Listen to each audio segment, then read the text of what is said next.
Good evening students. আচ্ছা, আমাকে ক্লাসের শুরুতে তোমরা সবাই বলো যে তোমরা স্ক্রিনটা দেখতে পাচ্ছ আর আমার ভয়েসটা ক্লিয়ার আসছে? হ্যাঁ ম্যাম, আসছে।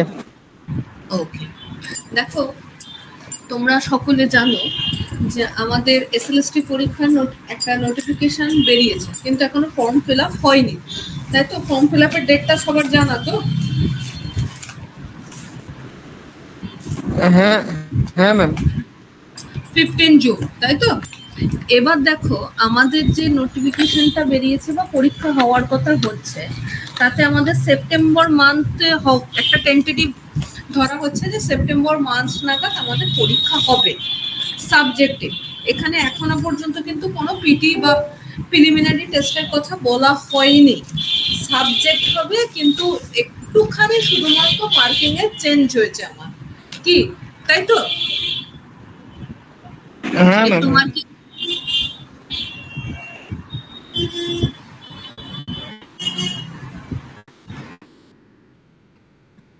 দেখো, আমাদের যে মার্কিং এর চেঞ্জটা হয়েছে, আগে আমাদের কতটা হতো? 55 নম্বরের পরীক্ষা হতো, এবারে হবে বলেছে 60 নম্বর, এবং ইত্যাদি একাডেমিকের একটুখানি নাম্বারের ডিফারেন্স হয়েছে, আর বলা হয়েছে শিক্ষকতার অভিজ্ঞতার জন্য একটা নাম্বার দেয়া হবে। যাই হোক, দেখো আমাদের সাবজেক্টিভ বা সংস্কৃত সাবজেক্টটা অনেকে দূরে নিয়ে কিছু হবে না, পড়ে কোনো লাভ নেই, এরকম ধরনের বিভিন্ন তোমরা নেগেটিভ মন্তব্য শুনছো বা এতদিন শুনে এসছো। কিন্তু দেখো, এইটুকুনি আমি তোমাদের এই পরীক্ষার গাইডের শুরুতেই বলতে পারি যে যে কোনো সাবজেক্টের প্রস্তুতি যদি তুমি ঠিকঠাক ভাবে নাও, তাহলে কোনো সাবজেক্টকেই আমি বলতে পারবো না এর দ্বারা কিছু হবে না। কারণ দেখো, সংস্কৃত হচ্ছে সমস্ত রকম ভাষার বলতে পারো জননী, সকল ভাষার জননী, এবং ইন্দো ইউরোপীয় ভাষা গোষ্ঠীগুলো দেখলে তোমরা এগুলো আস্তে আস্তে সকলটাই বুঝতে পারবে। আচ্ছা, এবার আমাকে তোমরা যখন ক্লাসে আছো একটুখানি এসএলএসটি সম্পর্কে কি ধারণা একটুখানি আমাকে বলতে পারবে কি?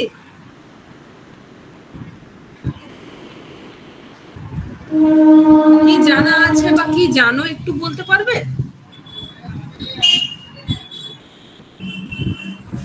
ওটা মানে সাবজেক্ট ইয়েটা না, মানে এসএলএসটি কি ওটা? হ্যাঁ বলো। কোশ্চেনটা আরেকবার বলুন ম্যাম। তোমরা এসএলএসটি যে পরীক্ষা দেবে, সংস্কৃত বিষয়টা সম্বন্ধে কি পড়তে হবে বা কি জানো, কতটুকুনি জানো বা কি পড়তে হবে, কারোর কি ধারণা আছে যারা আছো ক্লাসে? এমনি হালকা হালকা একটু ধারণা আছে ম্যাম। বলো, একটু হালকাই বলো না।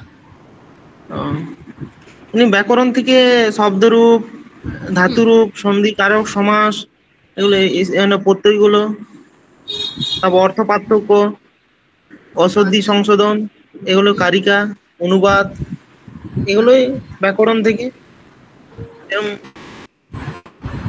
আচ্ছা, দেখো আর আরেকজন যে আছো, নামটা আমি দেখতে পাচ্ছি না, কে আছো?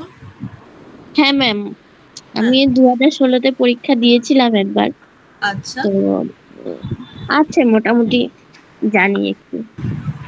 ঠিক আছে, তাহলে দেখো, আচ্ছা প্রথমে আমি তোমাদের একটুখানি সিলেবাস সম্বন্ধে বলি। হ্যাঁ, যেহেতু আমাদের হাতে মাত্র 3 মাসই সময় আমরা ধরবো, তাহলে একটা সিলেবাস আছে, জানো একটা সিলেবাসটা খুব কম নয়। তাহলে এই সিলেবাসটা আমাদের কভার করতে গেলে স্মার্ট স্ট্র্যাটেজিক ওয়েতে পড়াশোনা করতে হবে। আমি শুধুমাত্র পড়ে গেলাম কিংবা আর কিছু লিখতে পারলাম না, পরীক্ষা দিতে পারলাম না, সব কিছু নয়, আমাদের সমস্ত কিছু প্রিপারেশন নিয়ে এগোতে হবে। আগে চলো একবার সিলেবাসটা সম্বন্ধে একটু দেখে নিই। হ্যাঁ, ঠিক আছে ম্যাম। দেখো সিলেবাসটা দেখতে পাচ্ছ সবাই? হ্যাঁ ম্যাম। দেখো, আমাদের 2016 সালের এখনো পর্যন্ত নতুন কোনো সিলেবাস দেওয়া হয়নি, বলা হয়েছে 2016 সালের সিলেবাস অনুযায়ী পরীক্ষা হবে। আচ্ছা, প্রথমে দেখো আমাদের সাবজেক্টিভ বা ল্যাঙ্গুয়েজ গ্রুপের ক্ষেত্রে আমার কি কি থাকছে? গ্রামার এবং লিটারেচার পার্ট, গ্রামার আর লিটারেচার পার্ট, এই কটা, এই দুটো পার্ট ভাগে আমাদের সিলেবাসটা কমপ্লিট করতে হবে। তাহলে গ্রামারের ক্ষেত্রে আমার কি কি থাকবে? তোমরা জানো কেস এন্ডিং মানে কারক বিভক্তি থাকবে, আর কি থাকবে? প্রত্যয় থাকবে, কৃত প্রত্যয় তদ্ধিত প্রত্যয় থাকবে, সন্ধি থাকবে, এছাড়াও এই যে তোমরা আমাকে বললে শব্দরূপ ধাতুরূপ থাকবে, নাম ধাতু থাকবে, আর একটা বিষয় আত্মনেপদ পরস্মৈ পদের নিয়ম থাকবে। এক্ষেত্রে তোমরা একটা কথা আমাকে বলতেই পারো যে ম্যাম আমরা তো শব্দরূপ ধাতুরূপ পড়বো, তাতে আত্মনেপদ পরস্মৈ পদের তো শব্দরূপ ধাতুরূপ গুলো আমরা পড়বোই, রূপগুলো তো আলাদা, অবশ্যই আলাদা। এই ভাগের অনেক শব্দরূপ ধাতুরূপ আছে, সেগুলো পড়বো। এবং চেঞ্জ কেন হয়, আমি কখন পরস্মৈ পদ করব, কখন আত্মনেপদ করব, বা তার নিয়মগুলো কি, এই সব বিষয়গুলো পড়বো। এবং সমাস, সকলে অনেকেই বলে আমাকে যে সমাসটা ভীষণ শক্ত লাগে ম্যাম। দেখো সমাস কোনো কিছুই শক্ত নয়, একটু পড়লে প্র্যাকটিস করলে আমাদের এই এক্সাম ক্র্যাক করা সহজ। দেখো প্রথমে আমি একটা কথা বলি এর মধ্যে, যে আমাকে তো আগে লেখা পরীক্ষাটা ভালো করে দিতে হবে। আমার যদি লেখা পরীক্ষার থাকে 60-এ 60 পাওয়ার মতোই আমাদের প্রিপারেশনটা রাখতে হবে। দেখো এখন কম্পিটিশন অনেক বেশি, এটা তোমরা সকলে জানো। এক্ষেত্রে কিন্তু আগে লেখা পরীক্ষাটা আমাদের ক্র্যাক করতে হবে, তারপর একাডেমিক, তারপর অন্যান্য সবকিছুর বিষয়। তাহলে পড়াশোনাটাকে যদি আমি ছোট করে শর্টকাট মেথডে ওইভাবে নয়, পড়াশোনা বা প্রিপারেশনের কোনো সহজ হয় না, আমি না খেটে পড়তে পারবো না, কিন্তু সমস্ত বিষয়টাকেই পড়তে হবে একটু মানে ট্র্যাকফুলি, এবং যাতে সমস্ত বিষয় আমরা জানতে পারি। আমি ওই চারটে, ধরো তোমার সন্ধি বলো, সমাস বলো, আমি চারটে উদাহরণ বিভিন্ন কিছু বই টই দেখে পড়ে চলে গেলাম, 100টা উদাহরণ আমি দুটো কমন পেয়ে যাব, এই ধরনের আশা করা যাবে না। একটু অন্যান্য বিষয়গুলো আমাদের ঘাঁটতে হবে। শুধু এসএলএসটির প্রস্তুতি তো আজকে আমরা নেবই, আমাদের সকলেরই একটা শিক্ষক হওয়ার স্বপ্ন আছে। এছাড়া আমাদের এই সাবজেক্ট আর কিসে কিসে কাজে লাগবে বলো তো? নর্মালি তোমরা এই সবাই যখন এই বিষয়টাকে ফলো করছো, মানে শিক্ষক হওয়ার জন্য তৈরি হচ্ছ, সকলেই যেন আমাদের পিএসসি একটা পরীক্ষা নেওয়ার চান্স আছে, এবং আপার প্রাইমারি অ্যানাউন্সমেন্ট হয়েছে, নেক্সট ইয়ারে হবে, এবং তাতেও একটা সাবজেক্টিভ প্রিপারেশন আছে, ওতেও 25 মার্কসের প্রস্তুতি লাগবে আমাদের। তাহলে এই প্রস্তুতিটা আমাদের একদম চূড়ান্ত হওয়া উচিত। আচ্ছা, এবার আসি আমাদের হিস্ট্রি অফ লিটারেচার, মানে যেটা আমাদের সাহিত্যিক পার্ট। গ্রামারের সাথে সাথে সংস্কৃত সাহিত্যের কি কি পড়বো? দেখো বৈদিক সাহিত্য, বেদিক লিটারেচার আছে, তার মধ্যে সংহিতা, উপনিষদ, বেদাঙ্গ, টোটাল পুরো বৈদিক সাহিত্যের ইতিহাসটা আমাদের পড়তে হবে, মানে বেদটা ভালো করে পড়তে হবে। আর রামায়ণ মহাভারত পড়তেই হয়। আচ্ছা, রামায়ণ মহাভারতকে আমাদের পঞ্চম বেদ বলা হয়। কেন বলা হয় আমি ক্লাসে পরপর পড়বো এবং জানবো। এছাড়া আমাদের আরো একটা বিষয় রয়েছে কি, দেখো ড্রামাটিক লিটারেচার, মানে নাট্য সাহিত্য। জানো সংস্কৃতে প্রচুর নাটক লেখা হয় এবং আজও হচ্ছে। বিভিন্ন একটা আছে, আমাকে কেউ বলতে পারবে একটা বিখ্যাত লেখকের বিখ্যাত নাটক? আমরা সকলেই জানি, কেউ বলতে পারবে দুজনের মধ্যে? মহাকবি কালিদাসের অভিজ্ঞান শকুন্তলম নাটক। একদম। আর তুমি? আর পাশের জন যে আছো?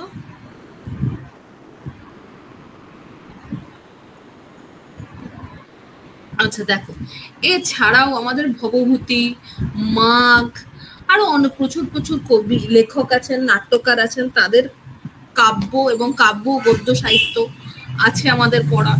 ন্যারেটিভ লিটারেচার মানে গল্প সাহিত্য পড়তে হবে। পঞ্চতন্ত্র, হিতোপদেশের নাম আমাদের সকলের পরিচিত, জানো। এছাড়া আরো অন্যান্য প্রচুর গল্প গ্রন্থ আছে যেগুলো আমাদের আজকে পড়তে হবে। আরো কি পড়তে হবে একটা বিষয় যেটা আমরা প্রায় বাদ দিয়ে যাই, যে এই টেক্সচুয়াল যে গ্রামার গুলো হয় সেগুলো একটু দেখতে হবে, এবং অনুবাদ। এবং অনুবাদটা আমাদের আরেক দেখতে হবে, তাই তো? অনুবাদটা আমাদের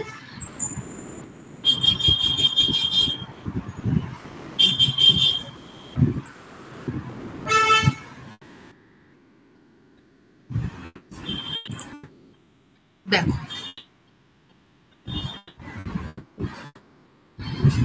গ্রামারের যে বিভিন্ন পার্ট আছে, grammar from translation from Bengali to English into Sanskrit, Bangla বা ইংলিশে দেয়া থাকবে, সেটাকে তোমাকে সংস্কৃতে ট্রান্সলেট করতে হবে। এবং প্রায় বেশিরভাগ ছাত্রছাত্রী, তুমি 2016 সালে পরীক্ষা দিয়েছো, তুমি জানো কি এসেছিল, একটা প্রশ্ন এসেছিল না রামায়ণ থেকে। আরো একটা বিষয় আসবে, সেটা হচ্ছে অশুদ্ধি সংশোধন।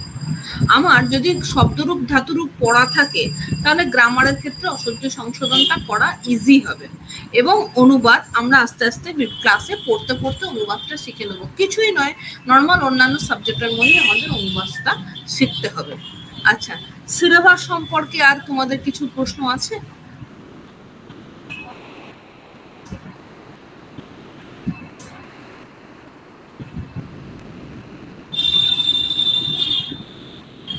আচ্ছা,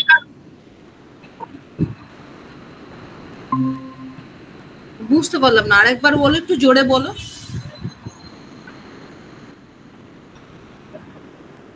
আচ্ছা,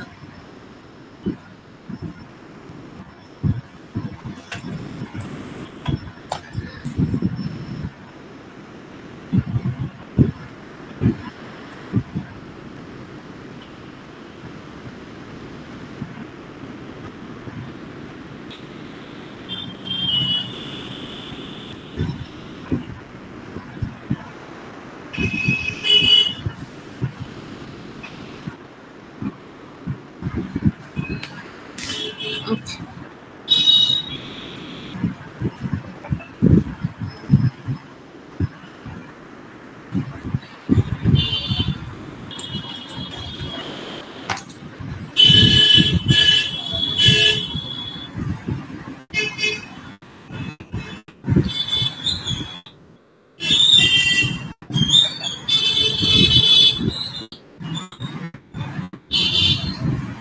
হ্যালো,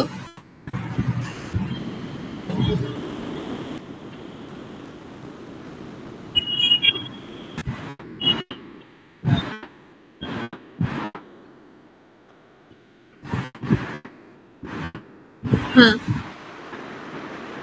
হ্যাঁ হ্যাঁ হ্যাঁ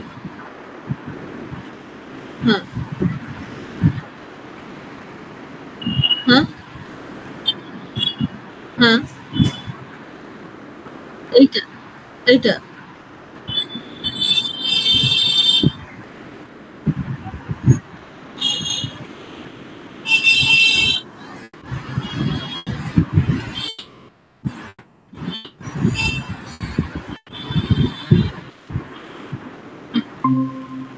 হুম,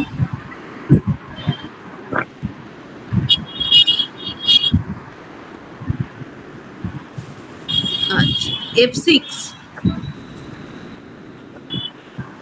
ESC, আচ্ছা, হ্যাঁ হ্যাঁ হ্যাঁ হ্যাঁ, হুম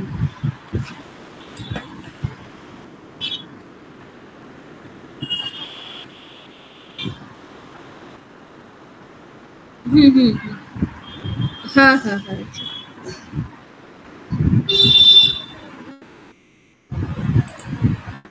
হ্যাঁ, ঠিক আছে স্যার।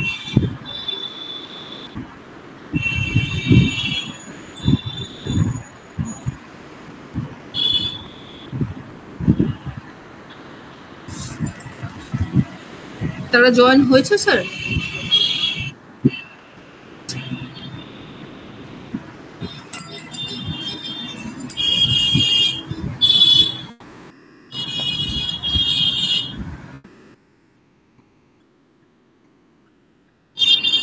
আমি বুঝিয়ে দিয়েছি, এবার ওরা কতটা শুনেছে সেটা তো আমি বুঝতে পারিনি, ওরা তো লেফট হয়ে গেছিল। হ্যাঁ, আচ্ছা ঠিক আছে, আমি সব থেকে বেটার আমি এখান থেকে দেখি।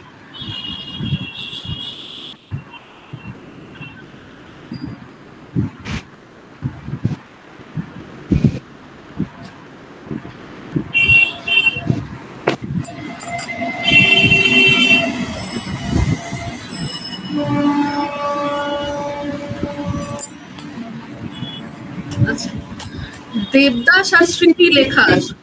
হ্যাঁ, হ্যালো, দেবদাস আর স্মৃতি লেখা। আচ্ছা, হ্যাঁ, তাই তো? বলুন। আচ্ছা, তোমরা পুরোটা সিলেবাস যখন বোঝালাম শুনেছিলে? হ্যাঁ, শুনেছি। আচ্ছা, দেবদাসের কিছু প্রশ্ন আছে? নেই ম্যাম, ওখানে সিলেবাসটা মোটামুটি বুঝেছি। আচ্ছা, সিলেবাসটা বুঝেছো। দেখো, আজকে আমরা বৈদিক সাহিত্যের ইতিহাস থেকে বেদটা সম্পর্কে একটুখানি জানবো। হ্যাঁ, বেদটা কি বা কেন বেদ শব্দটা কি, এই বিষয় নিয়ে একটুখানি ক্লাসটা স্টার্ট করি। দেখো, সকলে আমরা কি জানি যে বেদ শব্দের উৎপত্তি বিদ ধাতু থেকে। বিদ ধাতু থেকে বেদ শব্দের উৎপত্তি, এবং এই বেদ শব্দটা কিভাবে তৈরি হয়েছে বা ব্যুৎপত্তি কি, কি প্রত্যয় যোগ করা হয়েছে কেউ বলতে পারবে? ক্ষয় প্রত্যয়। ক্ষয় প্রত্যয়। এই বিদ যুক্ত ক্ষয়, এই প্রত্যয় যোগ করে বেদ শব্দটা তৈরি হয়েছে।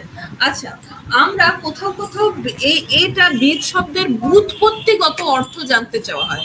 ব্যুৎপত্তিগত অর্থ মানে কি বলতো? কাঠামো, শব্দটা কিভাবে তৈরি হচ্ছে, তার কাঠামোটা কি, এই বিষয়টা জানতে চেয়েছে, এবং এটাই ব্যুৎপত্তি কথার মিনিং। আর বিদ ধাতুর অর্থ কত প্রকার? 4 প্রকার। বিদ ধাতুর অর্থ কত প্রকার বললাম? 4 প্রকার। কি কি? জ্ঞানার্থক, লাভার্থক, সত্যার্থক এবং বিচারার্থক। জ্ঞানার্থক, লাভার্থক, সত্যার্থক এবং বিচারার্থক। আমরা এখানে বিদ ধাতুটাকে কি অর্থে ব্যবহার করবো বলতো? কেউ বলতে পারবে? জ্ঞান অর্থে। হ্যাঁ, বিদ্যতে আনন্দ অর্থাৎ জ্ঞানার্থক অর্থে আমরা বিদ ধাতুটাকে ইউজ করবো। বা পরম জ্ঞান। বলো, হ্যাঁ বলো। জ্ঞান বা পরম জ্ঞান, এরকম জ্ঞান বা পরম জ্ঞান, জ্ঞানার্থক অর্থটা দিয়ে আমরা বিদ্যাতুটাকে বিচার করব। এবং বিদ্যতে অনেনা ইতি বেদ, এই কথাটা বলা হয়, বিদ্যতে অনেনা ইতি বেদ। আর বেদকে কি বলা হয়? যে ধর্ম, কর্মফল, মোক্ষ ইত্যাদির জ্ঞান ভান্ডার হলো বেদ। দেখো, আমি তোমাদের কমপ্লিট পিডিএফটা আমি দেব, অবশ্যই ক্লাসের পর আমি তোমাদের দিয়ে দেবো। দেখো, আমরা বেদের সংজ্ঞা জানলাম, বিদ্যতে অনেনা মানে যেটা আমাদের ধর্ম, অর্থ, কর্ম এবং মোক্ষ। আচ্ছা, এই মোক্ষ কথাটার অর্থ হচ্ছে পরম মোক্ষ বা পরম ব্রহ্মকে লাভ করা। তোমাদের একটা প্রশ্ন আসতে পারে যে ম্যাম, বেদ আমি পড়লাম, আমার শুধু কি ওই পরম ব্রহ্মই উদ্দেশ্য? দেখো, বেদ হলো সকল জিনিসের আকর গ্রন্থ ধরা হয়। বেদে আমার সমস্ত কিছু আছে, যেমন জ্ঞান আছে, যেমন আমরা তার থেকে বিভিন্ন শাস্ত্র শিখতে পারি। এছাড়া আর কি শিখতে পারি? বিভিন্ন প্রকার শাস্ত্রের সাথে সাথে আমরা আর কি শিখতে পাচ্ছি? এর মধ্যে আমরা শিখতে পাচ্ছি, দেখো, রাজনীতি, অর্থনীতি, আমাদের বর্তমান শাসনতান্ত্রিক ব্যবস্থা, কিভাবে শাসন করব, সকল কিছু বেদের মধ্যে নিহিত। আচ্ছা, আমি এবার তোমাদের আরো একটা প্রশ্ন করছি যে বেদের গঠন বা বেদটা কিভাবে গঠিত হয়। দেখো, এইবার একটা প্রশ্ন বা একটা কন্ট্রোভার্সিয়াল প্রশ্ন সকলের মধ্যে তোমাদের আসে যে বেদের গঠনের মধ্যে তো মন্ত্র, ব্রাহ্মণ, আরণ্যক, উপনিষদ, এই হলো 4টে বেদের গঠন বা বেদ। এবার আমি তোমাদের একটা প্রশ্ন করি, এই যে বলছো 4টে বেদের গঠন বা বেদ,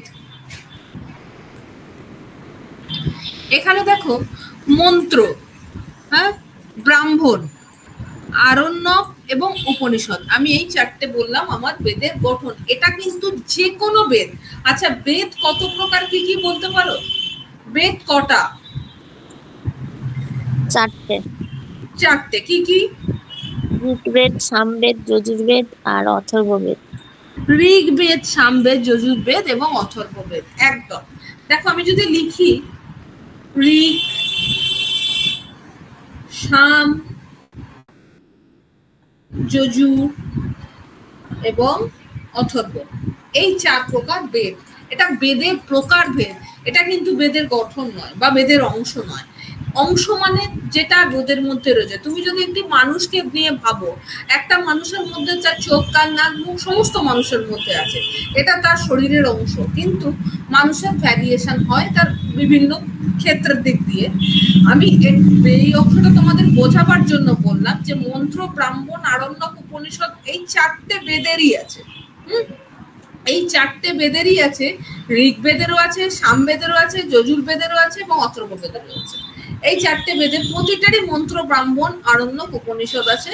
তবে এক্ষেত্রে একটা এক্সেপশনাল কেস হচ্ছে অথর্ববেদের আরণ্যকটা আমরা এখনো পাইনি, অথর্ববেদের আরণ্যক এখনো পাইনি। তবে এই কথাটা আমি তোমাদের বলে ফেলতে পারবো না যে অথর্ববেদের আরণ্যক নেই, কেন দেখো এখনো পর্যন্ত বেদ পড়া সম্পূর্ণভাবে শেষ হয়নি, কাজ চলছে খোঁজা, এবং বিভিন্নভাবে সেটা পাঠোদ্ধার করাও সম্ভব হয়নি বা কিছু অংশ খুঁজে পাওয়া যায়নি।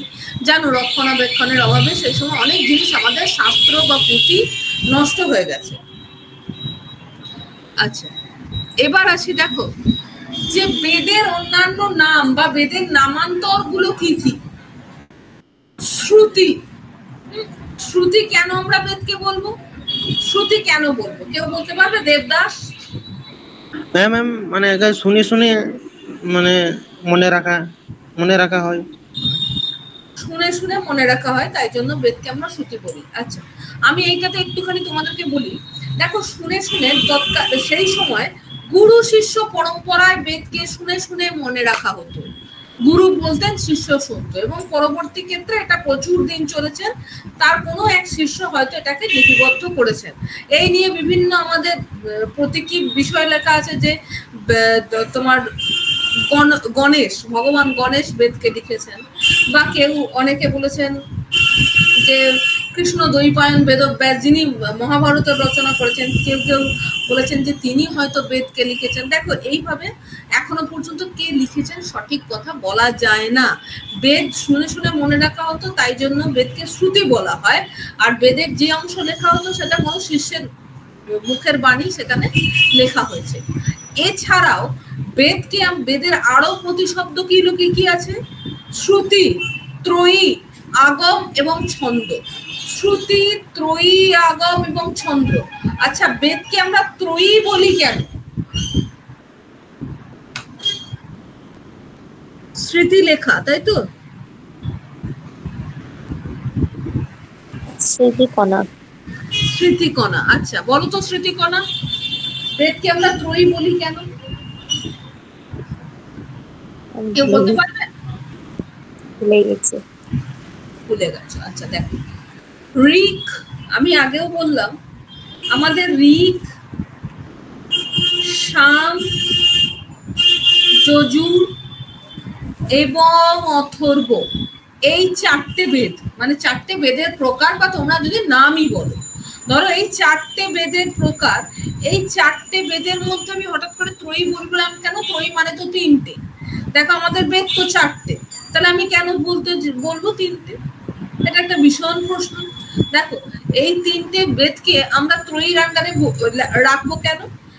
ঋক, সাম, যজু এবং অথর্ব, এর মধ্যে প্রথম তিনটে, মানে ঋক, সাম, যজু, এই তিনটে বেদের বিষয়বস্তু, ভাষা, তার লেখার ধরন এবং ছন্দ, এইগুলো প্রায় একই রকম, বিষয়গুলো মিল পাওয়া যায়, তাই জন্য একে আমরা ত্রয়ী বলি।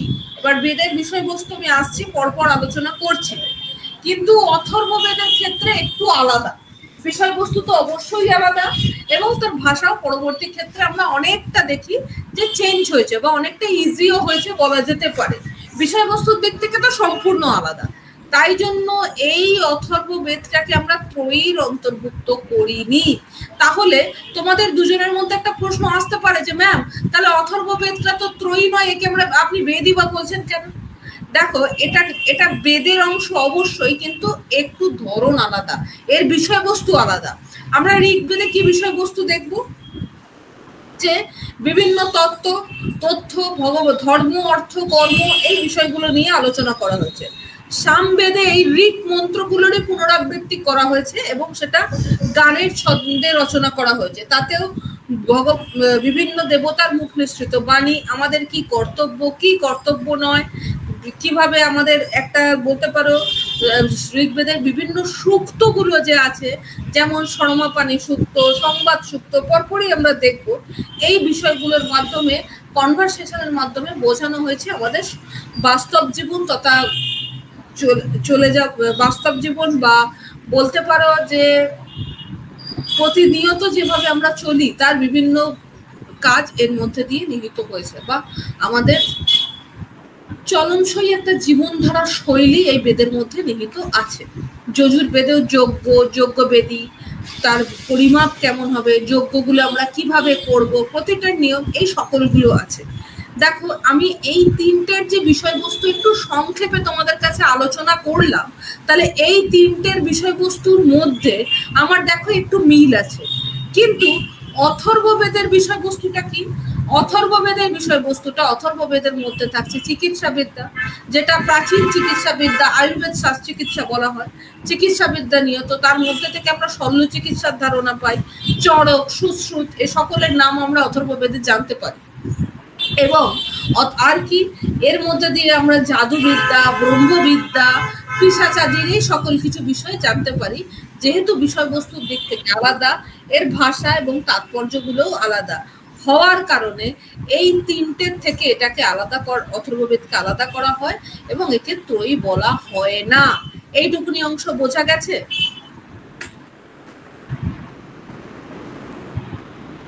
দেবদাস এবং শ্রুতিকণা, আচ্ছা, এবার আসি যে বেদকে আমরা অপৌরুষেয় বা ভগবানের মুখ নিঃসৃত মানি, অপৌরুষেয় কেন বলবো? এই প্রশ্নটা একটুখানি বড়, তোমরা, আমি উত্তর অবশ্যই বুঝিয়ে দেবো। বেদের কোনো রচয়িতা নেই ম্যাম, ওই জন্যই। একদম, বেদের কোনো রচয়িতা নেই।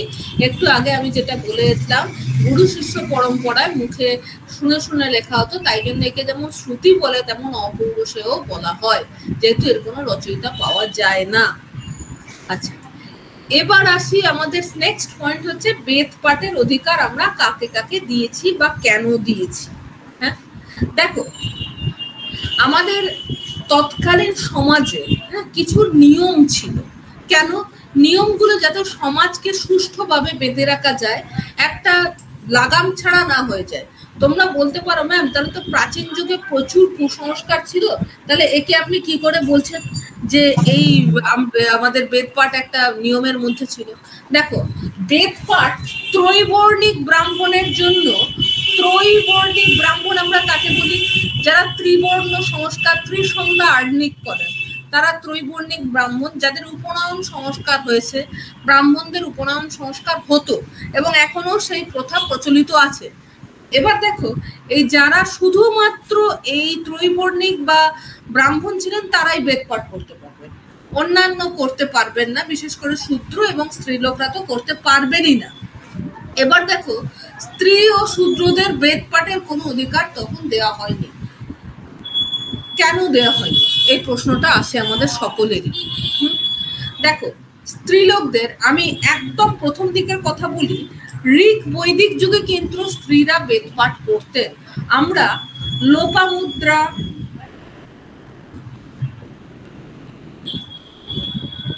মৈত্রেয়ী, গার্গী প্রভৃতির নাম আমরা দেখতে পাই। এবার দেখো, এই সমস্ত মহিষী নারীদের নাম আমরা দেখতে পাই যারা বেদ পাঠের অধিকারী এবং বেদ শাস্ত্রের নিষ্ণাত বলা যায়, তাদেরকে মহিষী নারী বলা যায়। তাহলে এখন তোমাদের প্রশ্ন আসতে পারে যে ম্যাম তাহলে কখন থেকে তাদের অধিকারটা কেড়ে নেওয়া হলো? দেখো, যখন সমাজের স্তর ভাগ বা সমাজের নিয়ম নীতিগুলো একটু বদলে গেল, যে সময় পুরুষতান্ত্রিক সমাজ ছিল বা সমাজ হলো, পুরুষরা হয়ে উঠলেন জাতির মানদণ্ড বা সমাজের মানদণ্ড। আমি এই ক্ষেত্রে কিন্তু কোনো ছেলেদের এগেনস্টে কথা বলিনি, আমি শুধু বোঝাবার জন্য বলছি। আমাকে এক্ষুনি দেবদাস এক্ষুনি বলবে ম্যাম আপনি আমার এগেনস্টে বলছেন, না আমি তোমার এগেনস্টে বলিনি। দেখো, যে সময় আমাদের সমাজে পুরুষদের ধরা হতো অধিকর্তা, সেই সময় স্ত্রীদের এই অধিকার কেড়ে নেওয়া হলো। তাদেরকে বিভিন্ন কুসংস্কারের আড়ালে লিখে দেওয়া হলো যে তোমরা পড়াশোনা করতে পারবে না। আরো পরবর্তীতে আরো কুসংস্কার তাদেরকে ঘিরে ধরলো, তোমরা বেদ তো দূরের কথা কিছুভাবেই পড়তে পারবে না, সমাজের এই অংশে ব্রাত্য, তোমরা বেরোতে পারবে না, বিভিন্ন রেস্ট্রিকশন দেওয়া হলো সেই জাতিটাকে দমিয়ে রাখার জন্য। এবার শূদ্রদেরও বেদ পাঠের অধিকার দেওয়া হয়নি। দেখো, শাস্ত্রে বা প্রকৃতপক্ষে যারা বেদ পাঠ করেছেন বা বেদ পাঠ করা হয়েছে তাতে কিন্তু চারটে বর্ণের ভাগ করা হয়েছে, মানে ব্রাহ্মণ, ক্ষত্রিয়, বৈশ্য, শূদ্র, এই চারটে ভাগ করা হয়েছে শুধুমাত্র কাজের ভাগের জন্য। কখনোই কিন্তু এখানে ধর্মের তত্ত্বের কথা বলা হয়নি, প্রকৃতপক্ষে শাস্ত্রের কথা আমি বলছি। এখানে কেন বলা হয়েছে, ধরো ব্রাহ্মণরা যদি অধ্যাপনা এবং যজন বিষয়টা করে, তাহলে আমার ক্ষত্রিয়ের একটা পার্ট থাকবে, বৈশ্যের একটা পার্ট থাকবে, শূদ্রের একটা পার্ট থাকবে। এর ফলে সমাজে যেমন কর্ম সংকর ঘটবে না, তেমন বর্ণ সংকরও ঘটবে না। বর্ণ সংকর মানে মেলানো, বর্ণের মিল, কর্ম সংকর মানে কর্মের মিল। আমি অধ্যাপনাও করব, আমি যুদ্ধও করবো, এইভাবে তো কোনো কাজ সঠিকভাবে সম্পন্ন হতে পারে না।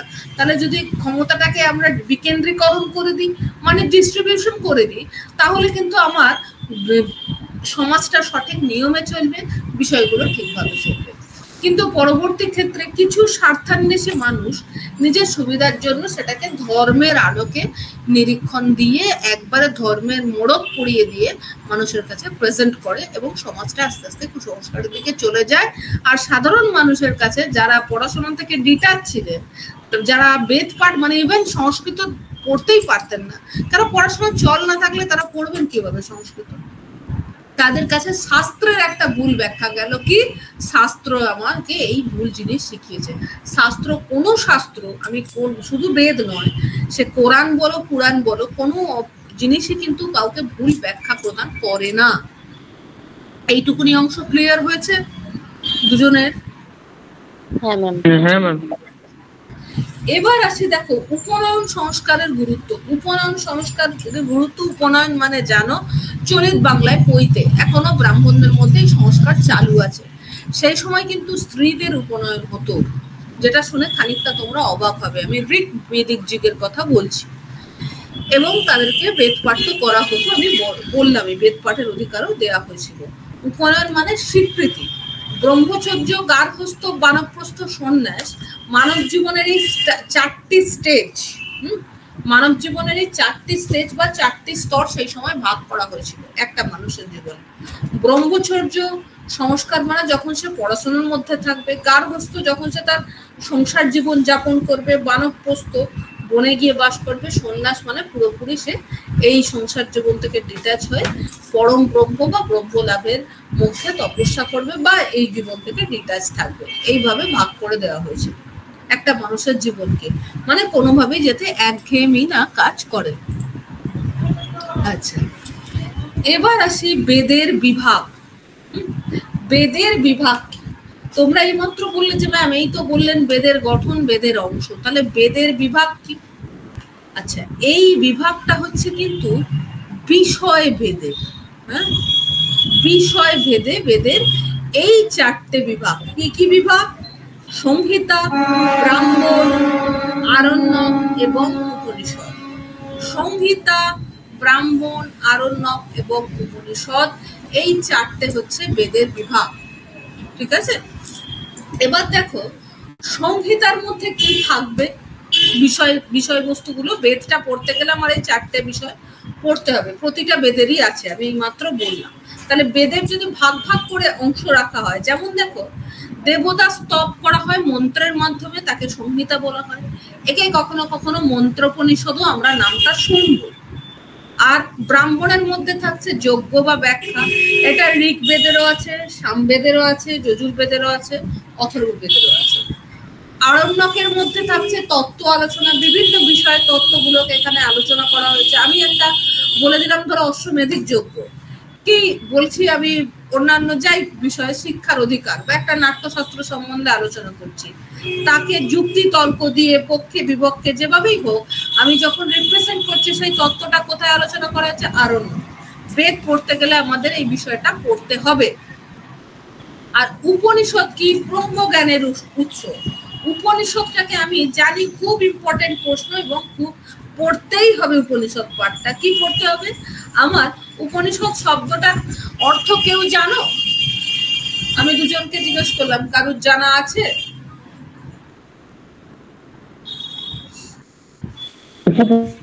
পূর্বক শ্রদ্ধাতো। হ্যাঁ বলো।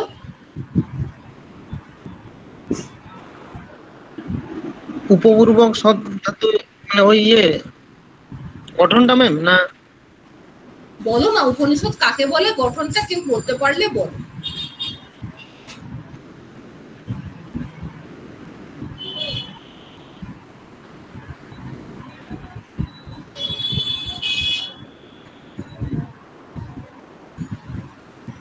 আচ্ছা স্মৃতিকণা? বেদের শেষ ভাগকে বলে উপনিষদ। আর মনে নেই। আর মনে নেই। দেখো দেখো উপনিষদটাকে আমরা দেখো পড়লে আমাদের ক্লাসের মধ্যে কিন্তু পড়াটা হয়ে যাবে, একটু যদি আমরা মন দিয়ে দেখি বা সিস্টেমেটিক ওয়েতে পড়ি। দেখো উপনিষদটা কি, উপনিষদ শব্দটার ব্যুৎপত্তিগত অর্থ কি? উপ, হ্যাঁ, এটার সঙ্গে সদ, সদ সাথে কি, কি এই প্রত্যয়টা যোগ করে আমার উপনিষদ শব্দটা গঠিত হয়।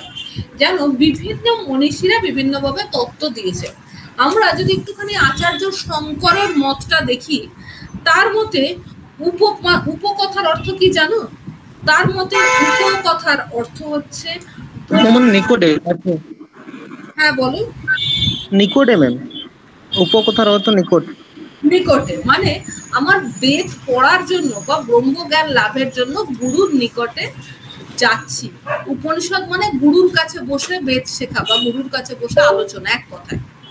সদ মানে ব্রহ্মজ্ঞান লিপ্সু, আমার ব্রহ্মজ্ঞানটা লাভ করার ইচ্ছা, এবং তার সাথে কি প্রত্যয় যোগ করে ওভারঅল তার কথার অর্থ হচ্ছে সংসারের যে সমস্ত অজ্ঞানাদি, যে অজ্ঞান বা সংসার তত্ত্ব সম্বন্ধে যে অজ্ঞান বিষয়গুলো আছে, সেই অবিদ্যার মতন অজ্ঞানকে দূর করে ব্রহ্মজ্ঞান লাভ করাই হচ্ছে উপনিষদ।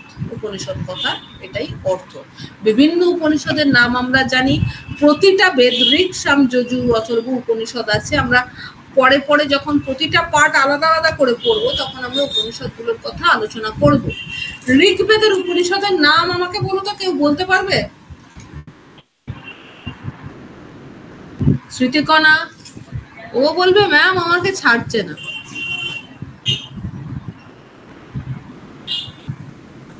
সংখ্যায়ন গেছি, আমার অনেকদিন প্র্যাকটিস নেই, মনে নেই। সকল এগুলো তো মনে হয় ঋগ্বেদে আছে। আচ্ছা আমি একটুখানি বলি, দেবদাসের মনে আছে? না ম্যাম। আচ্ছা দেবদাসের মনে নেই। দেখো আমি বলি, ঋগ্বেদের উপনিষদ কিন্তু দুটো। কি কি? ঐতরেয় আর কৌশিতকী অথবা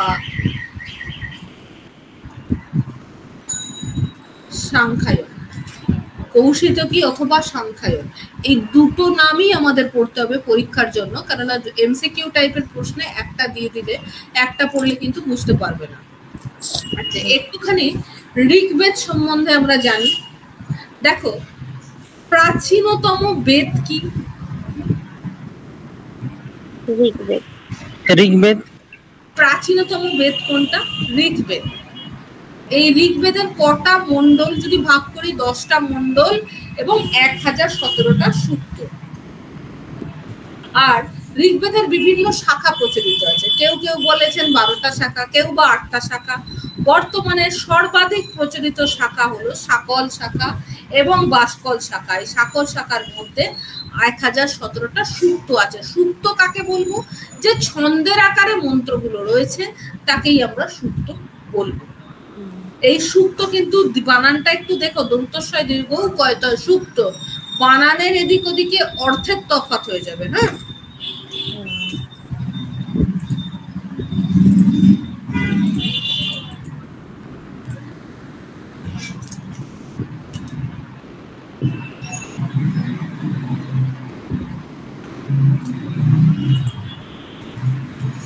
দেখো ঋগ্বেদের পাঠক প্রণালী, ঋগ্বেদটা আমাকে এবার ঋগ্বেদ তুমি জানলাম এর মধ্যে এই জিনিসগুলো আছে, এর পাঠক প্রণালীটা কি বা আমরা পড়বোটা কি?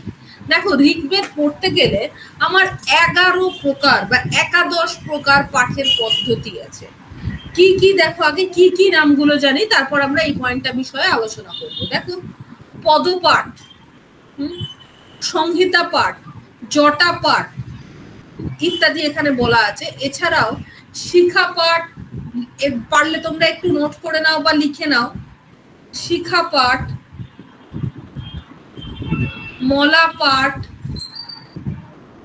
জটা পাঠ, ধ্বজ পাঠ, ওকে। এছাড়াও আরো বেশ কিছু পাঠ আমরা দেখতে পাই। এই 11 প্রকার পাঠের মধ্যে প্রথম 3টে পাঠ মানে প্রকৃতি পাঠ, পদপাঠ, সংহিতা পাঠ, দেখো পদপাঠ, সংহিতা পাঠ, জটা পাঠ, এই 3টে হলো আমার প্রকৃতি পাঠ। বাকি অংশগুলো হলো বাকি মানে ধরো 8টা হলো বিকৃতি পাঠ। প্রকৃতি বিকৃতি পাঠ দুটো ভাগে ভাগ করা হয়েছে। এই পাঠ হচ্ছে পড়ার ধরন, আমি ঋগ্বেদটাকে যে পড়বো, পড়ার স্টাইলটা আলাদা, সেটা আমার 11 প্রকার পাঠের প্রসেস আছে। তাকে দুটো ভাগে আমরা ভাগ করেছি, প্রকৃতি পাঠ, তারপরে করেছি বিকৃতি পাঠ। এই দুটো ক্লিয়ার স্মৃতিকণা এবং দেবদাস? কিছু প্রশ্ন আছে? নেই, আচ্ছা। স্মৃতিকণারও নেই? আচ্ছা, দেখো ঋগ্বেদের বিভিন্ন শাখা আমি দেখেছি, তার মধ্যে বললাম শাকল, বাসকল, আশ্বলায়নও ধরা হয়, কিন্তু সব থেকে বেশি প্রচলিত শাকল আর বাসকল। এখন সব থেকে প্রচলিত শাখা শাকল, এবং এই অনুযায়ী বিভিন্ন মন্ত্র সূক্তগুলো আমরা দেখিছি। আচ্ছা, নারী ঋষি বা মন্ত্রদ্রষ্টা ঋষি আমি একটু আগে তোমাদের নামগুলো বলে দিয়েছি। কি কি নাম? লোপামুদ্রা, মৈত্রেয়ী, অপলা, গার্গী ইত্যাদির নামগুলো আমরা দেখেছি। দেখো, এবার হচ্ছে ঋগ্বেদের বংশানুক্রম, মানে ঋগ্বেদের এই যে মন্ডলগুলো রয়েছে তার ঋষি কি, কোন ঋষি কোথায় আলোচনা করেছে একটুখানি জানবো। দেখো, প্রথম মন্ডলের বিভিন্ন ঋষি আছে। আমাকে দুজনের মধ্যে কেউ বলতে পারবে প্রথম মন্ডলের ঋষি কে? এখানে আমি দিই মধুচ্ছন্দা। হ্যাঁ বলো দেবদাস, বলতে গেলে বলো। ওটাই বলছিলাম ম্যাম, ওই মধুছন্দা, যেটা দিদি বল। হ্যাঁ, মধুচ্ছন্দা ঋষি। দেখো, আমরা ঋগ্বেদের প্রথমে অগ্নি সূক্তের কথা আমরা পড়েছি। মন্ত্রটা শুরু হচ্ছে ওম অগ্নি মিলে পুরোহিতম, এই ধরনের ওয়ার্ড দিয়ে শুরু হয়েছে। আমাদের পড়তে গিয়ে আমরা দেখেছি এখানে মধুচ্ছন্দা ঋষি, গায়ত্রী ছন্দ, অগ্নি দেবতা, এত কিছু একটা সূক্তের মধ্যে বা মন্ত্রের মধ্যে আমরা দেখতে পাচ্ছি। এবার তোমাদের প্রশ্ন হচ্ছে ম্যাম এইগুলো কেন লিখবো? দেখো, ছন্দ তো অবশ্যই আছে, এগুলো যেহেতু মন্ত্র সন্নিবিষ্ট বা আমার পদ্যের আকারে লিখিত, তার একটা রিদিম বা ছন্দ থাকবে। আমি গদ্যের আকারে এরম ভাবে পড়ে যেতে পারবো না। দেখো, আমার এই ছন্দের আকারে যেহেতু রচিত, ঋগ্বেদের 7 প্রকার ছন্দ আছে, আমি বলছি পরে তোমাদের। দেখো, এই ছন্দগুলোর মধ্যে এবং ঋষিও আছে, পড়ার পাঠও আছে, ধরনও আছে। আমরা জানি একটা সূক্ত, বা তোমরা যদি সূক্ত ছেড়ে দাও, একটা জিনিসের নাম কি হয় বা একটা লেখার নাম কিভাবে হয়, বেশিরভাগ ক্ষেত্রে তার রাইটারের নাম অনুসারে। তাহলে এইখানেও সূক্তগুলো যে ঋষি লিখেছেন তার নাম অনুসারেই সূক্তের নাম হয়েছে। এবং অগ্নিসূক্তের রচয়িতাকে মধুচ্ছন্দা ঋষি। ছন্দ কি? গায়ত্রী ছন্দ। কাকে দেবতা করা হয়েছে? এখানে সর্বময় কর্তা কাকে ধরা হয়েছে? অগ্নিকে। সূক্ত আছে কটা? প্রথম মন্ডলের ঋগ্বেদের কটা মন্ডল আমি বলেছি? 10টা। এর মধ্যে প্রথম মন্ডলের সূক্ত কটা? 191টা। দেখো, ক্লাসের মধ্যে পড়াটা মুখস্থ হবে, যেভাবে আমাদের পড়তে হবে। প্রথম মন্ডলের সূক্ত কটা আমি বললাম? 191টা। দেখো, সংবাদ সূক্ত বা নীতিমূলক সূক্ত বিষয়ে যদি একটুখানি আলোচনা আমরা করি এই কাজটাতে। দেখো, সংবাদ সূক্ত বা নীতিমূলক সূক্ত কি? আমরা যে বেসিক বিষয়টা নিয়ে আজকে আলোচনা করছি, ওভারঅল 4টে বেদেরই মধ্যেই এগুলো একটু একটু দেখতে পাবো আমরা। দেখো, সংবাদ সূক্ত মানে আমরা এখন যে নাটক বা থিয়েটার গুলো দেখি, তাতে বিভিন্ন কনভারসেশন থাকে। মানে একটা কথা ধরো, দুটো পার্টি, দুটোর মধ্যে একজন একটা বলবে আর একজন একটা বলবে।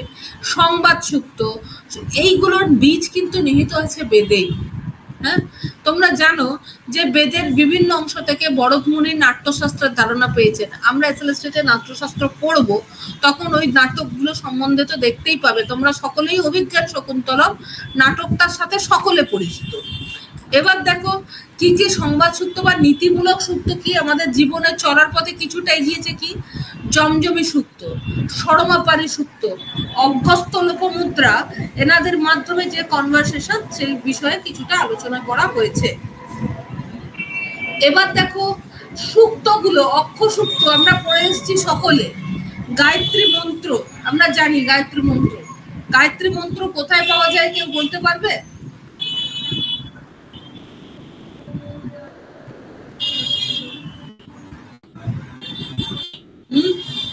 বল, জানা আছে কারুর? কোন অংশে পাওয়া যায় ঋগ্বেদের?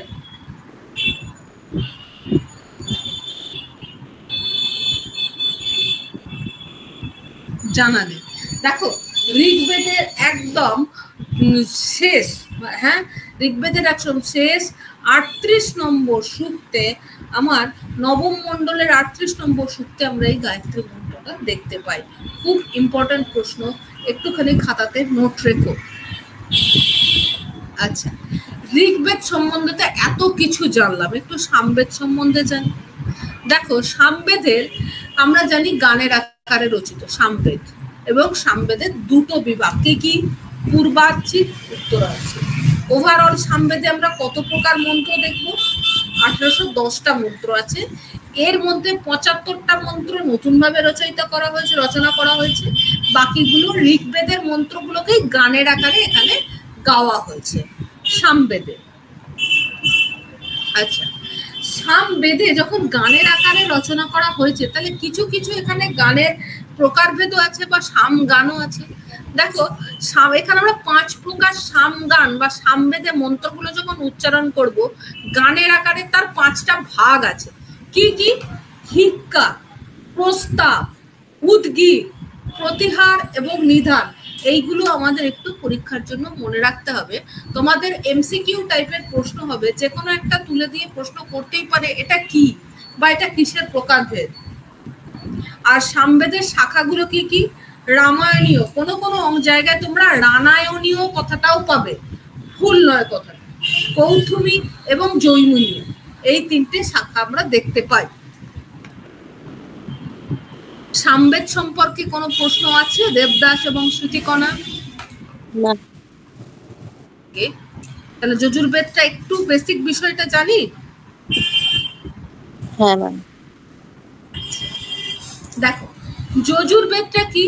যজুর্বেদ হলো যজ্ঞ বা আহুতি সম্পর্কিত বেদ। মানে আমি বিভিন্ন যজ্ঞ আমরা হয়, আচ্ছা আমাদের বাড়িতে তো পুজো হয়, আমরা হোম দেখেছি তাই তো, ওটা কিন্তু এক প্রকার যজ্ঞ। এখন কালের গতিতে বলতে পারো বা যজমানের সুবিধার জন্য একটা ছোট আকারের করা হয়েছে, কারণ ওই ধরনের আমাদের জায়গা বা ওই ইনফ্রাস্ট্রাকচার এখন আমরা প্রোভাইড করতে পারবো না, যে সকল নিয়ম আছে। এবার যজ্ঞ করা হয় কেন? আমরা দেবতার উদ্দেশ্যে আহুতি প্রদান করি। যিনি পুরোহিত বা যিনি আমাদের বলতে পারো যজমান বা যার বাড়িতে পুজো করছেন, তার সাথে দেবতার লিঙ্কার ধরা হয়। হ্যাঁ, এটা সাইন্টিফিক ওয়ে। যজ্ঞ মানে কি? যজ্ঞ মানে হচ্ছে তুমি বলতে পারো ম্যাম আমি অত কিছু দিয়ে ভগবানকে বললাম, ওটা মানেই কি ভগবান সন্তুষ্ট? আমি তার প্রতি কোনো ভক্তি রাখলাম না, আমি খারাপ কাজ করে গেলাম। দেখো ইটস নট, হ্যাঁ এটা নয়। যজ্ঞ কি? দেখো যজ্ঞ হচ্ছে আমি যখন যজ্ঞ করছি, এক কথায় আমার মনটাকে দেবতার জন্য একনিষ্ঠ করছে। হ্যাঁ, এর ফলে আমি অবশ্যই খারাপ কাজ করে ভগবানকে ডাকলে ভগবান কিচ্ছুই করবে না, এটা ঠিক নয়, উচিত নয়। আমার যজ্ঞ করার উদ্দেশ্য কি? আমি ভগবানকে জিনিসগুলো আহুতি দিচ্ছি, তার প্রতি একনিষ্ঠ হয়ে ভক্তি প্রদর্শন করছি। এবং দেখো আমরা দেখবে যজ্ঞে বিভিন্ন জিনিস আহুতি দিই। বাড়িতে আবার পুজোর সময় যখন আরতি হয়, তাতে দেখবে বিভিন্ন কর্পূর টপ্পর এসব সহযোগে আরতি আমরা অনেক ক্ষেত্রে দেখতে পাই। এর মানে কি ম্যাম? এগুলো কি সত্যি কুসংস্কার বলতে পারো তোমরা? দেখো কুসংস্কার এটা নয়, এটার একটি সাইন্টিফিক মিনিং আছে। তোমরা জানো, সকলেই পড়েছো, মাধ্যমিক বেশে তো সকলেই কিছু না হলেও সায়েন্স পড়েছো, তাতে জানো কর্পূর ডিসইনফেক্টেন্ট আমাদের বাড়িতে উপকারেও লাগে। আচ্ছা, বিষয়টা একটু অন্যদিকে আমি বললাম।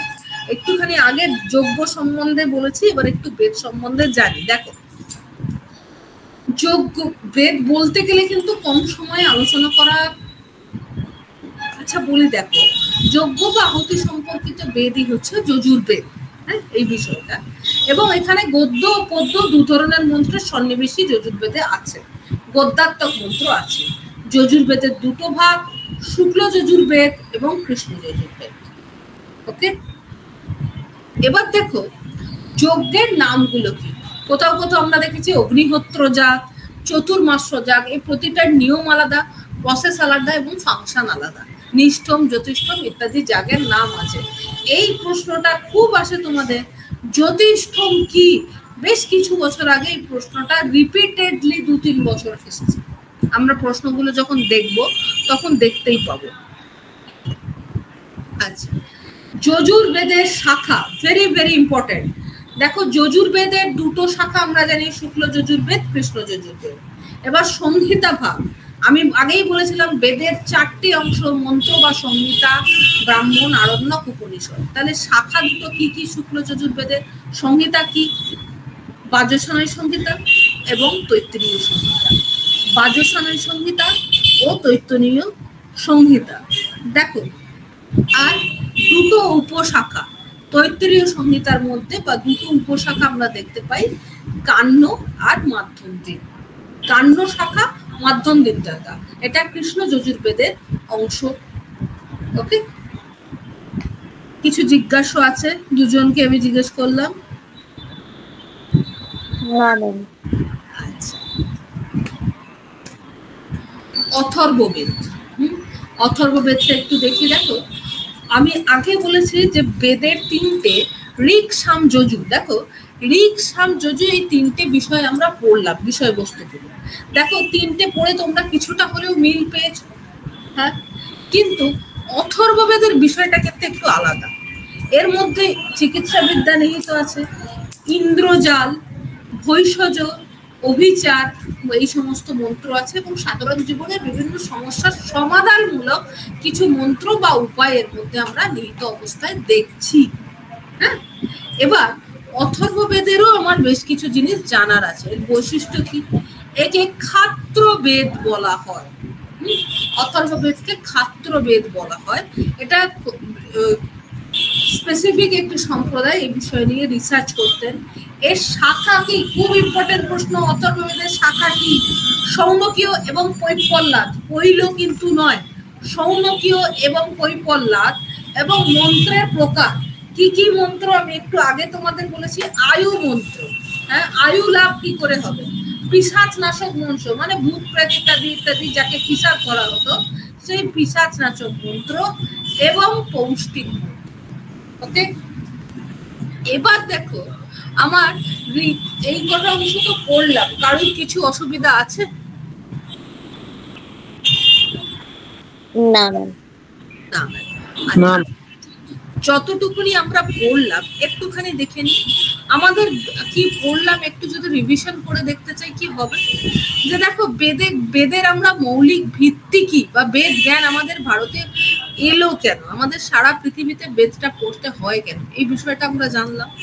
এর সাথে সাথে ধর্ম, জীবনযাত্রা, আধ্যাত্মিকতা এবং সায়েন্টিফিক যে ওয়েতে বেদটা যে শুধুমাত্র ধর্মগ্রন্থ নয়, একটি আকর গ্রন্থ বলা যেতে পারে, সেই বিষয়টা আমরা জানতে পেরেছি। এবং কি এখনো পর্যন্ত বেদে যা বিষয় নিহিত আছে, আমাদের বর্তমান, ভবিষ্যৎ, তৎপ্রজন্ম পর্যন্ত বেদের দ্বারা বলতে পারো নিহিত বা আবদ্ধ হয়ে থাকবে। বেদটা পড়তে পারা মানে তুমি সকল জ্ঞান অর্জন করেছো। ওকে, আমাদের আসন্ন এসএলএসটি মানে যা হওয়ার আছে সেপ্টেম্বর মাসে, আমাদের তার জন্য এই বেদ অংশ পড়তেই হবে। পিয়ালি এখন জয়েন করেছো, তাই তো?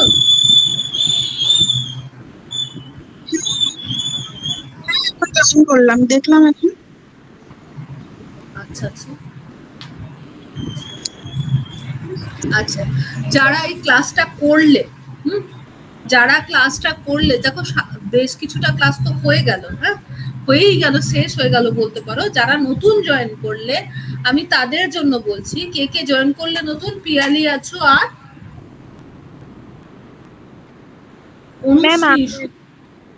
অনুশ্রী শুনে একটু ক্লাসটা শুনেছো?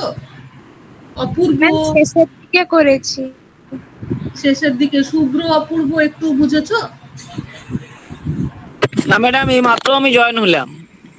এই যে আচ্ছা, হ্যালো স্যার আছেন? স্যার এখন তো আমার টাইম শেষ নাকি ওদের জন্য? আচ্ছা, যারা নতুন আছো, হ্যাঁ, অনুশ্রী, শুভ্র, অপূর্ব, এছাড়াও যারা আগে ছিল, আমি সবার জন্য বলি, দেখো আমাদের যে এসএলএসটির সিলেবাসটা সম্বন্ধে আলোচনা করেছি, তার মধ্যে আমাদের বৈদিক সাহিত্য একটা বিশেষ অংশ বা বেসিক পার্ট আমাদের পড়তে হবে। আজকে বৈদিক সাহিত্যটা বিষয়ে আমরা আলোচনা করলাম। দেখো, প্রথমে আমরা যতটুকুনি পড়েছি বা প্রথম থেকে এই পর্যন্ত যা পড়লাম, আরো একবার একটু বলছি। দেখো, বেদ পড়তে গেলে আমাদের প্রথমে জানতে হবে বেদ বিষয়টা কি। আমরা বেদ শব্দটার অর্থ কি জানি? বেদ শব্দটা বিদ ধাতু থেকে এসছে, এবং বিদ ধাতুটার 4 প্রকার অর্থ আমরা সকলেই জানি। কি কি? জ্ঞানার্থক, লাভার্থক, সত্যার্থক এবং বিচারার্থক। এখন আমরা বেদ ধাতুটাকে জ্ঞানার্থক অর্থে বিচার করব, মানে বেদ শব্দটার অর্থ জ্ঞান। বিদ্যতে অনেনা ইতি বেদ, এই বিষয়ে আলোচনা করব। কেন?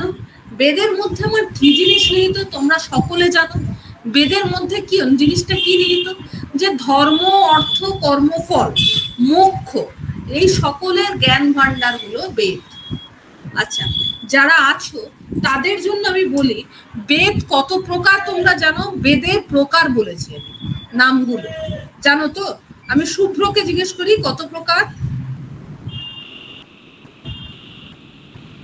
কটা বেদ?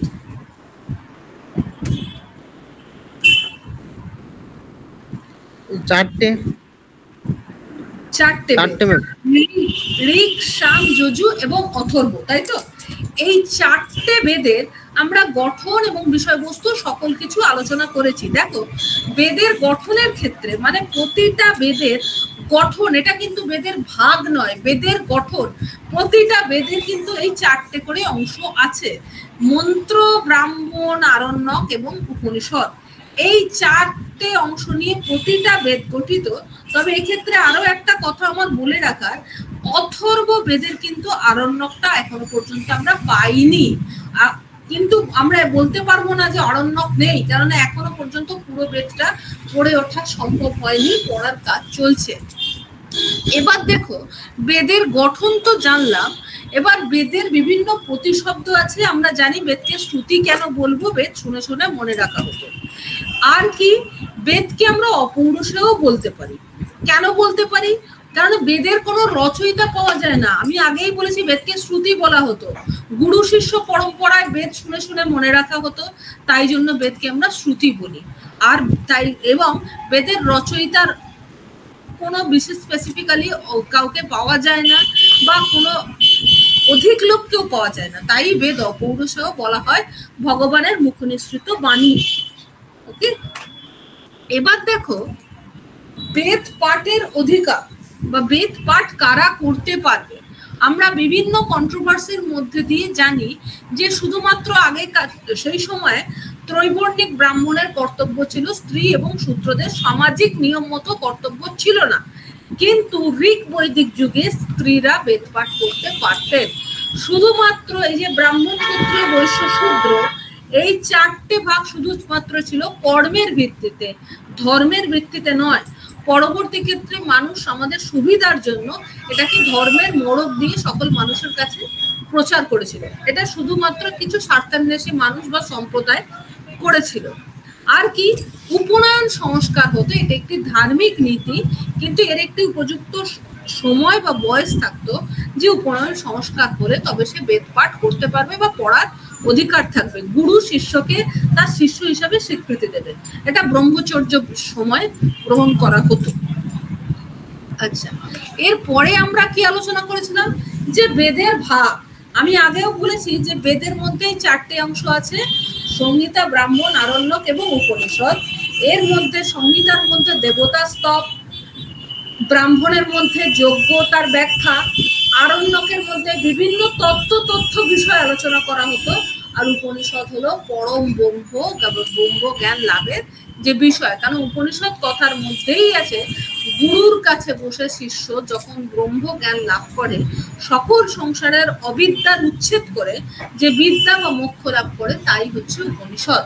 আমরা এক্ষেত্রে বিভিন্ন মানুষের মত বা বিভিন্ন বেদবিদদের মত আলোচনা করে উপনিষদ সম্পর্কে এই কথাটাই বলা হয়। আচ্ছা, ঋক, সাম, যজুর এই বেদগুলো সম্বন্ধে আমরা যখন আলোচনা করেছি, ঋক বেদটি প্রাচীনতম। এতে ওভারঅল 10টা মণ্ডল আছে এবং 1017টা সূক্ত আছে।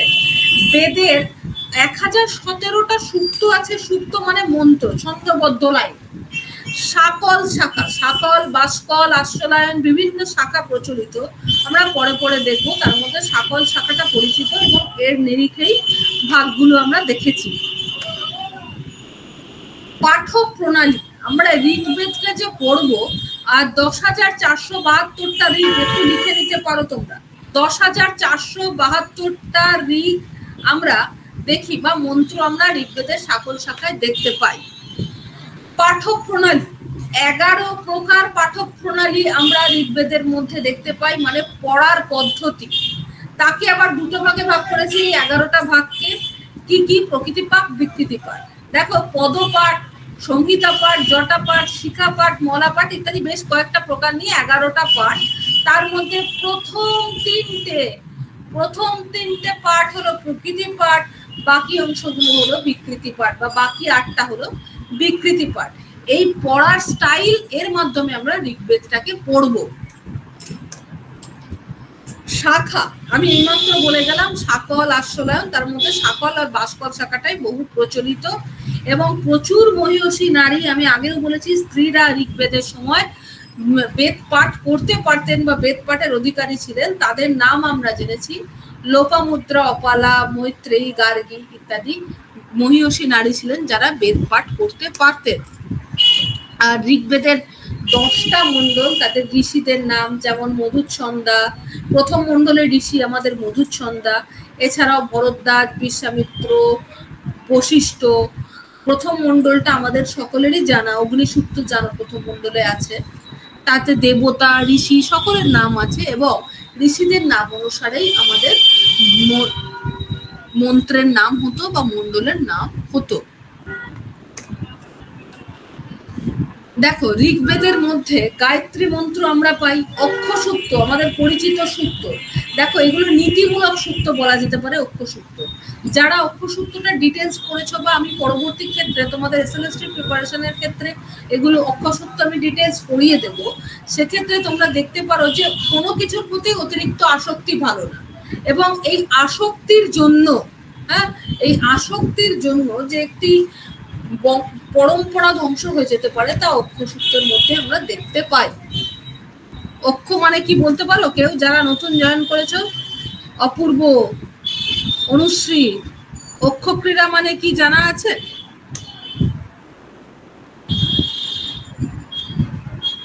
না ম্যাডাম, জানা নেই। পাশা খেলা। দেখো, সামবেদ, সামবেদের পরিচিতি একটু দেখি। দেখো, সামবেদটা কি? সামবেদটা হলো ঋগ্বেদের যে মন্ত্রগুলো আছে সেটার মধ্যে 75টা বাদ দিলে আমরা সামবেদের মন্ত্র পাই। এই সামবেদের মন্ত্রগুলো গানের আকারে পড়া হতো এবং এর দুটো ভাগ আমরা দেখি, পূর্বার্চিক আর উত্তরার্চিক। পূর্বার্চিক আর উত্তরার্চিক সাম গানগুলোকে আমরা আবার কয়েকটা ভাগে বা 5 ভাগে বিভক্ত করতে পারি। কি কি? হিক্কার, প্রস্তাব, উদ্গীত, প্রতিহার এবং নিধান। এই 5 প্রকার গান বা যখন আমরা সাম মন্ত্র পড়ব তখন এই 5 প্রকার স্টাইলে বা সুরে পড়া হয়। শাখা প্রচলিত সামবেদের কি কি? রামায়ণীয়, কৌথুমী এবং জৈমিনীয় শাখা। এবার একটু যজুর্বেদ সম্বন্ধে বলি।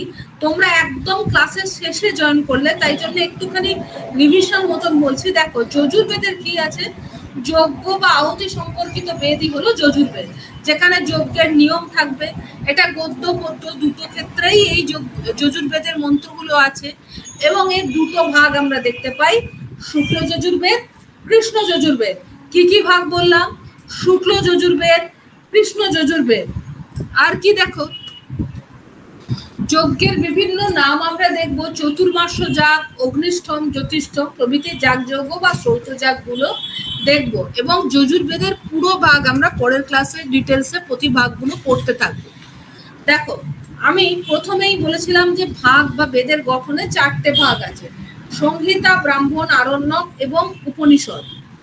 দেখো শুক্ল যজুর্বেদের বাজসানয় সংহিতা আমরা দেখতে পাই, কৃষ্ণ যজুর্বেদের তৈত্তিরীয় সংহিতা। এর মধ্যে আবার বাজসানয় সংহিতার আমরা দুটো উপশাখা দেখি, কি কি? কান্য আর মাধ্যন্তিক। সংহিতা ভাগে আমরা কি দেখেছি? মন্ত্রগুলোর ব্যাখ্যা প্রথমে আমরা দেখে এসেছি, শুক্ল আর যজুর্বেদের সংহিতার নাম আমরা দেখলাম। এবার দেখো অথর্ববেদ, বলবে ম্যাম আরণ্যক, উপনিষদ আমরা পরে পরে ডিটেলসে এই বিষয়গুলো প্রতিটা ভাগ ডিটেলসে পড়বো। একটু বেসিক ধারণাটার জন্য আজকে বেদ, যেহেতু বৈদিক সাহিত্যটা দিয়ে আমরা শুরু করেছি, সকলের বেদ বিষয়ে একটি বেসিক ধারণা না থাকলে তোমরা পরবর্তী ক্ষেত্রে বুঝতে পারবে না, তাই জন্য বেসিক বিষয়টা আজকে আলোচনা করছি। দেখো অথর্ববেদের মধ্যে আমাদের, আমি ত্রয়ী বলেছি, ঋক, সাম, যজুর, এই 3টে বেদকে। অথর্ববেদের বিষয়বস্তু আলাদা। দেখো আমি 3টে বেদের বিষয় বলেছি, 3টেরই এক। অথর্ববেদের একটু আলাদা। এর মধ্যে কি কি আছে? ইন্দ্রজাল, ভেষজ মন্ত্র, অভিচার মন্ত্র এবং সাধারণ মানুষের জীবন ও সমস্যার সমাধানমূলক মন্ত্র আমরা অথর্ববেদের মধ্যে দেখতে পাই। ওকে, আর কি? অথর্ববেদকে আমরা খাত্রবেদ বলি। এছাড়াও অথর্ববেদের দুটো শাখা, ভেরি ভেরি ইম্পর্টেন্ট প্রশ্ন, সৌনকীয় এবং কৈপল্লা, একটা তুলে দিয়ে প্রশ্ন করতেই পারে। তোমাদের এমসিকিউ টাইপের প্রশ্ন হবে, তাতে আমাদের এগুলো জানা খুবই উচিত। মন্ত্রের প্রকার কি, যে কি কি ধরনের মন্ত্র আমরা অথর্ববেদে দেখতে পাই? পৌষ্টিক মন্ত্র, পিশাচ মন্ত্র, পিশাচ নাশক মন্ত্র, আয়ু মন্ত্র। জানো অথর্ববেদের মধ্যে আমাদের চিকিৎসাবিদরা আয়ুর্বেদ চিকিৎসাকে বলা হয়, অথর্ববেদ থেকে এর তত্ত্ব গ্রহণ করা হয়েছে। আমরা চড়ক, সুশ্রুতের নাম জানি, এবং শল্য চিকিৎসার, শল্য মানে অপারেশন যেটা, সেই শল্য চিকিৎসার ভাগও আমরা অথর্ববেদ থেকে জ্ঞানগুলো সংগ্রহ করা হয়েছে। আচ্ছা, এবার দেখো আমি যতটুকুনি আবারও বললাম তার কিছুটা অংশ কি, যে বেদ হচ্ছে জ্ঞানের মূল ভিত্তি, সকল প্রকার জ্ঞানের মূল ভিত্তি হচ্ছে বেদ। ধর্ম, জীবনচর্চা, আধ্যাত্মিকতা, বিজ্ঞানসম্মত ভাব, দৃষ্টিভঙ্গি, এই সকল কিছু আমরা বেদের মধ্যে নিহিত, যার প্রাসঙ্গিকতা প্রাচীনকালেও ছিল, বর্তমান কালেও আছে, ভবিষ্যতেও থাকবে, এবং আমাদের জীবনে চলার পথে বেদ শিক্ষা অপরিহার্য বলতে পারে, আমাদের পড়া উচিত সকলে। যতটুকুনি বললাম, কালুর কিছু প্রশ্ন আছে? অনেকেই নতুন একদম শেষে জয়েন করেছো।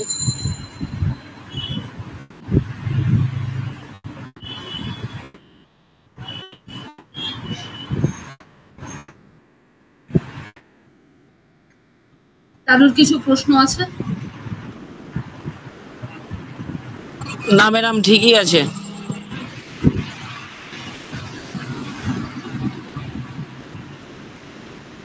আচ্ছা, আমি তোমাদের এই ক্লাসের পিডিএফ দিয়ে দেবো, স্যার তোমাদেরকে পিডিএফ দিয়ে দেবেন। স্যার ওদের একটু এই ক্লাসের পিডিএফটা সকলকে একটু দিয়ে দেবেন, তাহলে বুঝতে সুবিধা হবে। ম্যাম ক্লাসে রেকর্ডিংটা দেওয়া হবে, আমি শেষে জয়েন করলাম। আচ্ছা বেশ।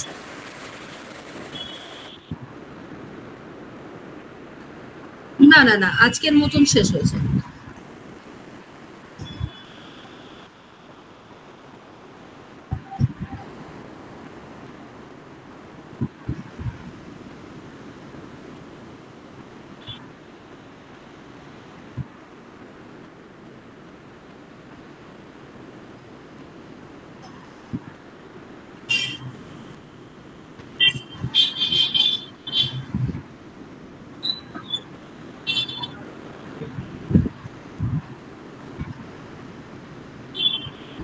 হ্যাঁ হ্যাঁ শেষ হয়েছে। আচ্ছা, কারোর প্রশ্ন আছে? আমাকে অনুশ্রী কমেন্ট করলে সিলেবাসটার জন্য, তাই তো? হ্যাঁ ম্যাম। আমি একদমই প্রথমে সিলেবাস সম্পর্কে বলেছি। আচ্ছা, তোমার প্রশ্নের উত্তর আমি একটু বলে দিই। দেখো, প্রশ্ন যখন করবে, ম্যাম সিলেবাসটা একটু পিডিএফ আকারে দিয়ে দিবেন। আর হ্যাঁ দিয়ে দেবো, সিলেবাস পিডিএফ আকারে দিয়ে দেবো, তোমরা পেয়ে যাবে। দেখো, দুটো ভাগে সিলেবাস আছে, সাহিত্য এবং গ্রামার। সাহিত্যের মধ্যে আমি আজকে একটু শুরুই করেছি বৈদিক সাহিত্য, এছাড়াও লৌকিক সাহিত্য, গদ্য সাহিত্য, সকল কিছু আছে তোমাদের। হ্যাঁ, আমি সিলেবাস দিয়ে দেবো তোমাদের সকলকে, স্যারের থেকে পেয়ে যাবে।